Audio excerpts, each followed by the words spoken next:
Hi guys, good morning, good afternoon, good evening from wherever you're watching from. It's your boy again, D-Links Travels. This video majorly is basically on Canada. Yes, it's basically on Canada. There are lots of things we need to actually put in place or guide ourselves with before taking our step from wherever we are. Not for Nigeria alone, not for Ghana alone, not for Kenya alone, but for everybody generally. If you're in from let's say Nigerians in Ghana, Ghana's in Nigeria, in Kuwait, in Qatar, Saudi Arabia, Bahrain, UAE, wherever we may actually want to find ourselves. This video is majorly for us. And I've been able to study so many of us applying for this visa thing. We don't get scam or look at where we are going to before we just boom, move into the process. And it's so bad. At the end, you finally get yourself to Canada. I look at the whole stroke before you move to Canada. Then you get disappointed or you get distorted or depression setting, all those kind of stuff. I don't want such for anybody, and that's why I've actually come up with this. If you're going to Canada, probably through the study route is okay. If you're going to the visit route, is okay. But this is majorly for those who are going probably as a student or as a visitor. As a visitor, you need to convert your visa, try to do one or two things now to get your, resident permits and all those blah blah blah. It's nice. But if you are going to Canada, so let me say you find yourself in Canada, there are some certain courses you don't even need to, you don't need to look at them.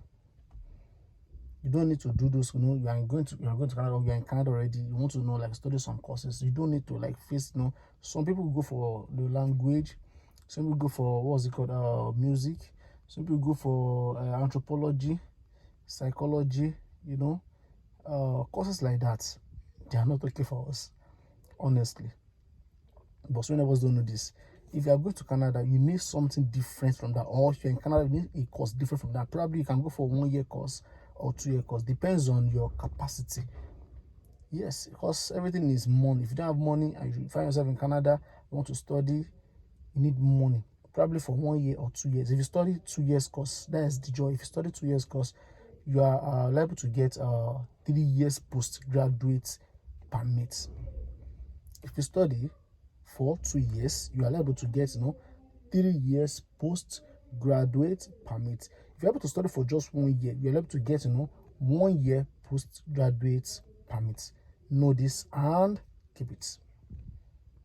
So all these things depends on your capability or capacity. Yes, you need funds to run anything. And for so many of us want to go to Canada, probably want to study go for nursing. You want to go for nursing. Nursing in Canada is not a joke. Nursing in Canada is not a joke. If you want to study nursing in Canada, you need nothing less than 24 or 25,000 Canadian dollars for you to study nursing. So if any of you is going to Canada, you don't have someone who can actually fund you from home, please leave that course for those who are able to face it. Don't rush yourself. You can actually go for some other courses there. You can go for IT or IT operation. You can go for nursing aid. You can go for which other one? Majorly science courses or electrical courses, things like that. Differently. Don't go for language, don't go for music, don't go for anthropology, don't go for what's it called, all these things that are not related to probably nursing or electrical stuff, or let me say engineering stuff majorly. Please and please don't go and waste your money. You can find yourself in Canada as a visitor. That does not stop you from getting any document today. That does not stop you from actually achieving your goal in Canada. And also, so many of us will say, Canada, someone say you can't do this and you can't do this in Canada.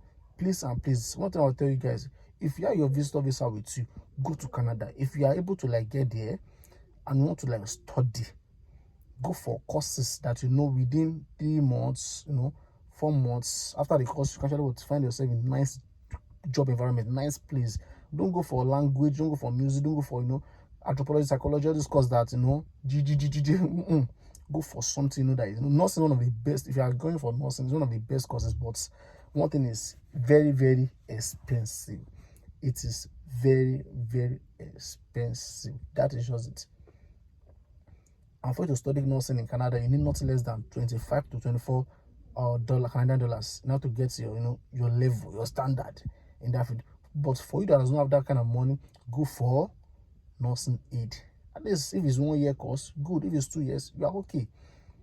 And if you feel, what's this guy saying? How does it work? Let me explain this little thing for you.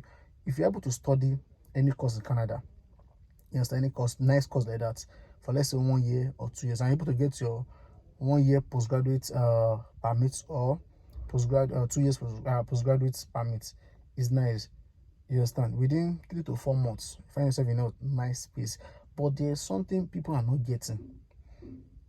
You just get to Canada and want to study nursing directly. You will spend and spend and spend until you get tired, and later you fall out of the class. That's a very big problem. So for you to do, this is what you can actually do to gain that nursing that you want. I will explain to you. You find yourself in Canada, go for nursing aid. After you are through with nursing aid, already you are able to get to what? Probably go for the 1 year course or go for 2 years course. You are able to get 2 years or 1 year postgraduate permit. You can, within that short period, let's say 6 months or 5 months rather, apply for your PR, that is permanent resident. By doing that, you can actually now go back to your nursing course after you must have get done with your nursing aid, which tells you that you're already a citizen, or you're on the path, to get citizenship already. Definitely, if you're able to go back to class then for your normal nursing, what you have in mind right from day one, probably from Nigeria, from Ghana, from wherever you get, you can be spending 4,000 Canadian dollar, 5,000 Canadian dollar as tuition fee, whatever for session stuff like that. Unlike you starting with nursing directly right from the beginning. I don't think you guys are getting me. This is just like an expo. I'm giving you guys expo. If you find yourself in Canada, you understand, as let me say professional nurse from Nigeria, from wherever you are, don't go directly to that course, because you will later find yourself out of the box because of financial problems and situations. So the best way to do is go for nursing aid, probably 1 year or 2 years. Then apply for your postgraduate permit. Probably after 5 months or 6 months, apply for your PR, that's a permanent resident. By so doing, you get a permanent resident. After getting there, you cannot go back to class for your nursing majorly. Then you'll be paying less amounts for your school fees, for whatever, for the school nurse generally. Unlike you going there from the beginning, going to the nursing directly, without going for the nursing aid, going for maybe other courses, or going for there'll be a problem. So for you to save your head, there's a lady who went to Canada as a professional nurse from Nigeria. She got there, she fired. Nothing like I'm brilliant. It's like you are.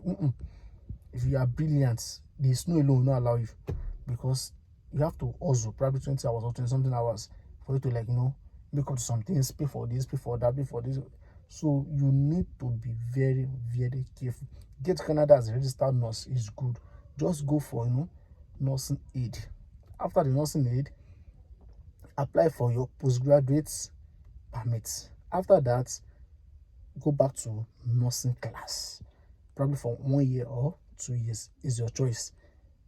Then you can be paying lesser amounts for the school fees. Unless you go in there directly from the beginning, you have a problem. So please, for you going as a visitor visa too, it's okay.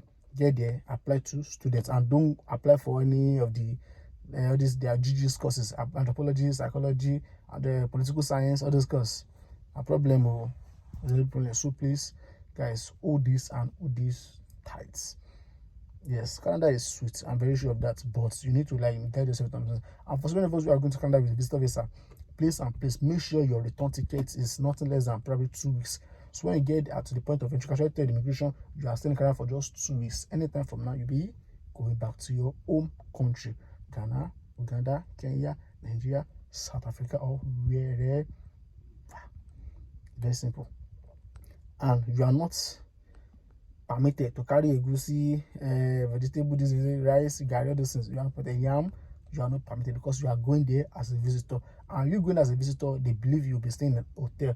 How are you going to cook those things? So don't allow such thing to ruin your chances of getting to Canada. So please and please, if you are going on permanent residence or going on whatever, aside visitor, you can go with rice, gari, even overload container. My problem with that. So if you are going as a visitor, you can never go with gari, rice, so those native food stuff. Don't try that. Know this, no please. Thanks and God bless. Happy New Week. Happy Sunday to so many of us. God bless you. So boy again, Dylan Travels. Kindly subscribe to this channel so you can able to get more information. I have a lot of things to tell you guys out there, but I'm just trying to put them one after the other. Have it in mind.